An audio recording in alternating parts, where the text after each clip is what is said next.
નમસ્કાર મિત્રો, આપણે એક્સેલની અંદરથી ઓટોમેટિક એન્ટ્રી તો આપણે જોઈ હતી, પણ લેટેસ્ટ અત્યારે આપણે હવે એક્સેલ વગર જ તમામ વિદ્યાર્થીની એન્ટ્રી ઓટોમેટિક તમે જોઈ શકો છો. એક્સેલની જરૂર જ નથી. એક્સેલ છે એ બંધ જ છે, તમે જોઈ શકો છો. આ એક્સેલ છે એની અંદરથી કોઈ પ્રોસેસ થતી નથી. આ બંધ જ છે. આ મિનિમાઇઝ જ કરી દેવાનું છે, એની જરૂર જ નથી. અને આ એક બ્રાઉઝરની અંદર તમારી સામે તમે જોઈ શકો છો એન્ટ્રી થાય છે. જો 2 વિદ્યાર્થીની થઈ ગઈ છે આટલી વારની અંદર, આ ત્રીજા વિદ્યાર્થીની શરૂ થઈ છે. અહીં નામ પણ તમને દેખાડે છે. તો એક્સેલ વગર જ આ સીધી જ એન્ટ્રી તમે જોઈ શકો છો. 29 સ્વીપ ચેટની અંદર 29 એન્ટ્રી એકદમ ફટાફટ એને પ્રેઝન્ટ થઈ જાય છે.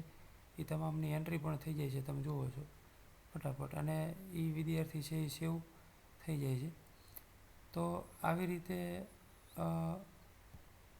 જે વિદ્યાર્થીની એન્ટ્રી બાકી હોય તેની ખૂબ ઝડપથી તમે કરી શકો છો.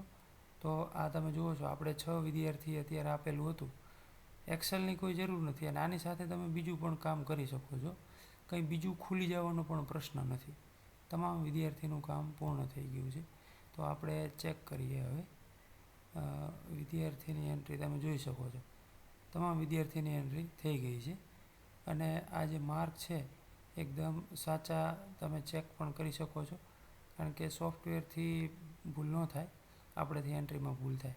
એટલે એક્સેલથી એડવાન્સ લેવલે આપણે કે એક્સેલ બંધ કરી દેવાની છૂટ અને આપણે કોડ છે એ રન કરી અને તમામ વિદ્યાર્થીની એન્ટ્રી ઓટોમેટિક થઈ જાય તે રીતનું આપણે નવું અપડેટ આપણે નવા 26-27ની અંદર જરૂર પડશે ત્યારે આને પણ આપણે તમારી સમક્ષ મૂકવાના છીએ. અસ્તુ.